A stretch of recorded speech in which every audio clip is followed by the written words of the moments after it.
It's time for another Death Faction focus. Sorry I didn't get this up on Friday. I was actually out on a date, so I'm not that sorry, but still, it's happening now. The Fyreslayers faction focus is also coming very soon after this one, so don't worry, I will be getting to that.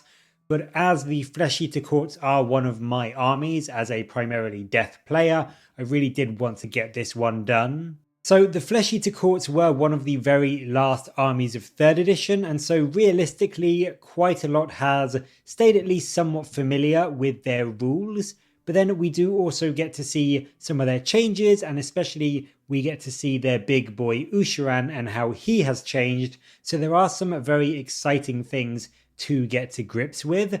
But first and foremost is their battle traits, which still, like they do in 3rd edition, revolve around noble deeds, feeding frenzy, and some fairly solid recursion abilities. Noble deeds are a count of points up to 6 that get generated whenever a hero uses a fight ability and causes damage to an enemy, or they successfully chant a prayer, or they successfully cast a spell. So each of your heroes can get up to 6 at once. It is not a maximum of 6 across your entire army. You can have multiple heroes with 6 points. And when your heroes do have 6 noble deed points, they then proc a passive effect that your army has, which is called Feeding Frenzy. And what this does is it gives +1 attack to all melee weapons, including companion weapons, for all of your Flesh Eater Court units which are wholly within 12 inches of that hero. So if you have a hero with 6 points, all of your units around him will be throwing out a load more attacks, as will their mounts in most cases, so this is a super strong offensive buff. Noble Deeds can also be spent on recursion. There are 2 abilities, Muster Guard and Summon Loyal Subjects. Muster Guard is used by a courtier hero, which is your lesser heroes like your ghoul and crypt flayer leaders, and when you are in your movement phase, one of your courtier heroes can spend either 1 or 2 of their noble deed points. If you spend 1, you can return a serf unit, which is your crypt ghoul 1 wound style infantry, back to a unit wholly within 12 inches.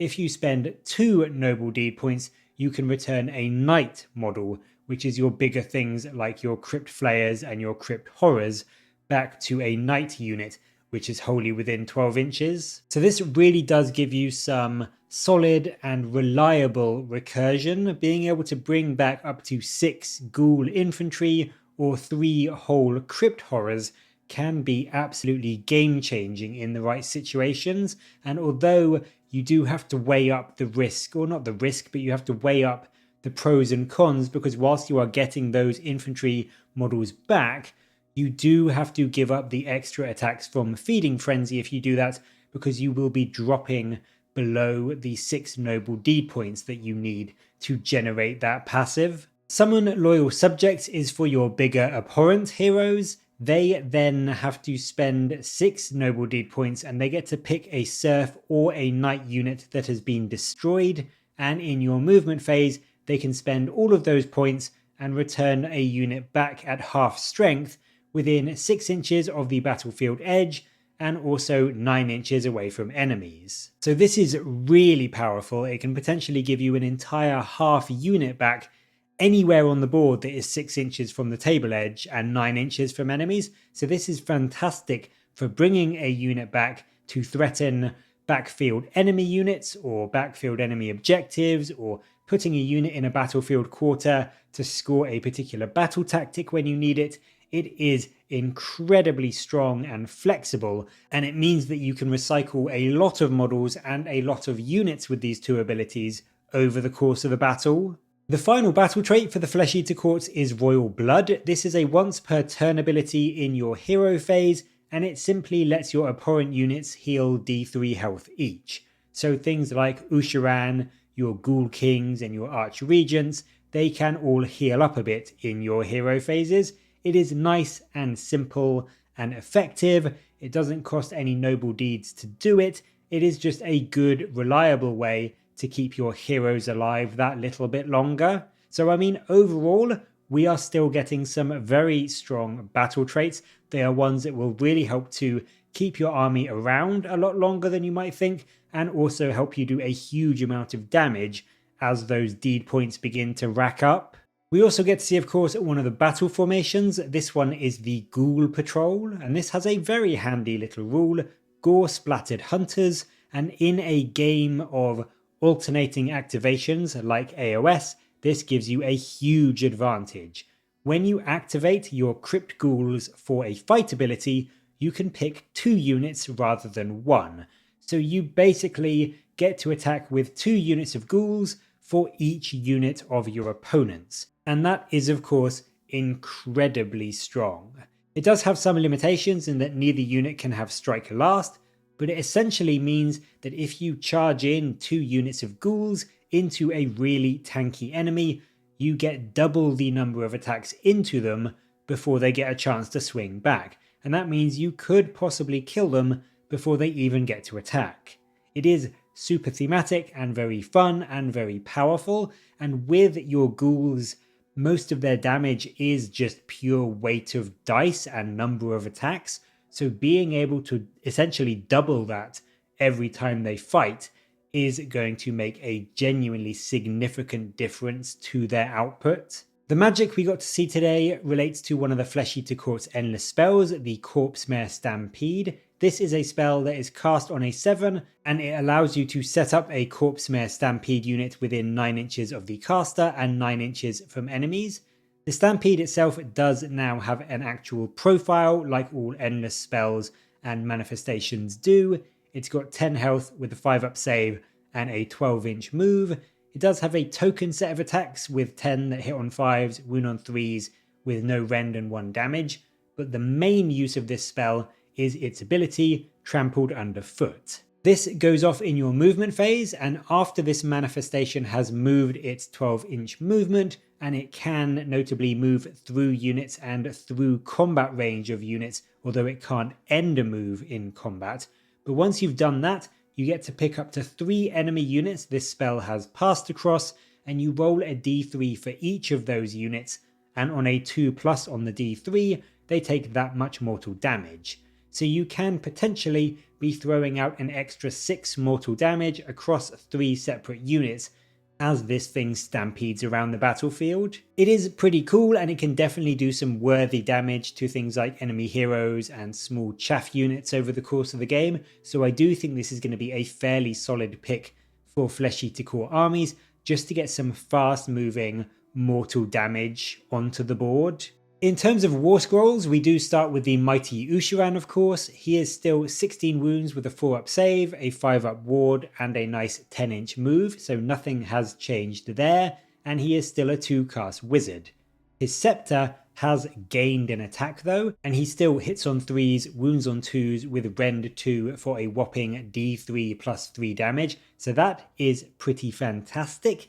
He also keeps his monstrous talon attacks, which have dropped to 8 attacks rather than 10, but now don't degrade quite as badly. They drop from 8 to 6 rather than from 10 to 4, so he does have a lot more reliable attacks that can hit and will last him over the course of the game, and these talon attacks still hit and wound on 3s with 1 rend and 2 damage. So all in all, I would say his melee output has got noticeably better. His maximum potential is now 40 damage a turn rather than 38, and on average rolling, he can look to do about 14 damage to an enemy 4-up save unit, which is really quite scary. His war scroll overall hasn't changed too much either, but I would say in general it's got a little bit better. The Carrion King still gives a nice 24-inch range to his Feeding Frenzy buff rather than 12, which is massive for giving that +1 attack buff to as much of your army as possible. His spell, the Glimpse of Delusion, is still a 7+ to cast, 18-inch spell that lets you pick an enemy unit to basically attack another enemy unit within combat range with a weapon of your choice. So this is great in my opinion to put on enemy heroes that may be near a unit that they are buffing. For me, the one that always comes to mind is a Chaos Lord on Karkadrak near to some Chaos Knights. You can choose the Karkadrak to just do a bit of damage to the Chaos Knights and maybe kill one if you're lucky. So this is a really useful spell that can just demoralize your opponent, but also do a little bit of damage to enemy units if you're lucky. The Epicenter of Delusion still gives you a choice of buffs for your army. The delusions as a whole seem to be gone from the main battle traits, but this ability still lets you bring some really solid extras to your forces. Thanks to Ushoran, you get things like Crusading Army giving you +1 to run and charge rolls, which is great. And Defenders of the Realm still makes your units a bit more durable with +1 to their save rolls on objectives you control. The fact that you get to pick each of these in your hero phases is really nice, as you can set it up to really benefit you how you need it to. If you've got a charge plan, you can go for that +1 to charge roll 1. If you know you're going up against a scary monster this turn, you can go for the Royal Hunt just to make it that much easier to kill it. So it is a really flexible and really strong rule that he still brings to the mix and adds a lot of utility to his War Scroll. Finally, the Shroud Cage fragment has, in my opinion, got a little bit better. Now, instead of subtracting bravery and then being a roll-off against their bravery, this is now a roll-off against their control, and if you beat their control score, they get strike last for the rest of the turn. This now affects up to 3 enemy units in combat with Ushoran, and I think, I could be wrong, but from what we've seen so far, most of the time we will be seeing control scores for those smaller infantry units around 1 to 3, so beating that on a single d6 roll isn't that difficult. So I think most of the time you can quite reliably plan on Ushoran getting to fight first against most enemies, even if they have charged him in their turn. So all in all, Ushoran is still just as beefy and durable. I would say he is even more killy than before, and he still has the same fantastic army buffing capacities that he has in 3rd. So I still think he's going to be a very strong, very good pick for Flesh Eater Court armies in 4th edition. Next up we have the Marrowscroll Herald. He keeps the same 5 health and 5 up save with regular 6 up death ward. His bone scythe is slightly worse, it only hits on 4s now rather than 3s, but it is still 3s to wound with 1 rend and 2 damage, so he still can do some work into squishier infantry, which is nice. He is also deceptively durable thanks to Don't Shoot the Messenger, which is a simple passive that basically makes him untargetable when he's in combat range of 3 or more friendly infantry models and he is not in combat himself, so that can protect you a bit from some enemy shooting. His main power, however, is still in his The King's Entreaty rule, which is similar to how it is now, except you as the controlling player get the choice of what happens with it, albeit it now only goes off on a 3+ rather than being automatic. So in some ways it's more reliable, but it is also less reliable now. And so on a 3+, if you pass the roll, you can pick either Attack the Apostate, which gives friendly Flesh Eater Court units in combat with your target the Strike First rule, or you can pick Welcome the Disciple, which gives the enemy target the infected keyword for the rest of the battle, and that means whenever the enemy uses a command, a spell, or a prayer on that infected unit, you roll a dice, and on a 5+, it doesn't have any effect. The spells that they try to cast fail, the command isn't issued, they basically get no benefit. Now, a 5+ isn't exactly reliable, but it is for the rest of the battle. So this can have quite a big impact on something like an important wizard that you give the infected buff to, that the enemy needs to be casting spells all game long. It could ruin a lot of their plans at the worst possible time. So I would say overall, I think this guy has had a bit of a side grade. I like the fact that you can choose which of the 2 effects happens now, but it is only on a 3+, and I think Welcome the Disciples has got slightly worse compared to 3rd edition. So overall, he's not bad. He does have some uses, but I certainly don't think he is a must-take by any stretch of the imagination. The ever-loyal Crypt Guard also got shown off. They have dropped from a 5-up save to just a base 6-up, which hurts, and also have had a bit of a side grade offensively. They do now have 3 attacks rather than 2, but they only hit and wound on 4s rather than on 3s. So overall, they are a little bit worse on average, but of course the benefit is that it can spike much higher if you do get lucky. Their Royal Bodyguard passive still gives them a 5-up ward, but now it's only if they're within combat range of a friendly hero. They do still give the hero a buff, they give that hero a 5-up ward as well, but that has also had a slight nerf in some ways. It used to give a +1 to the ward save for the hero, so although that didn't make a big difference most of the time, you could very sneakily, if you planned it outright, give Ushoran a 4-up ward with these guys.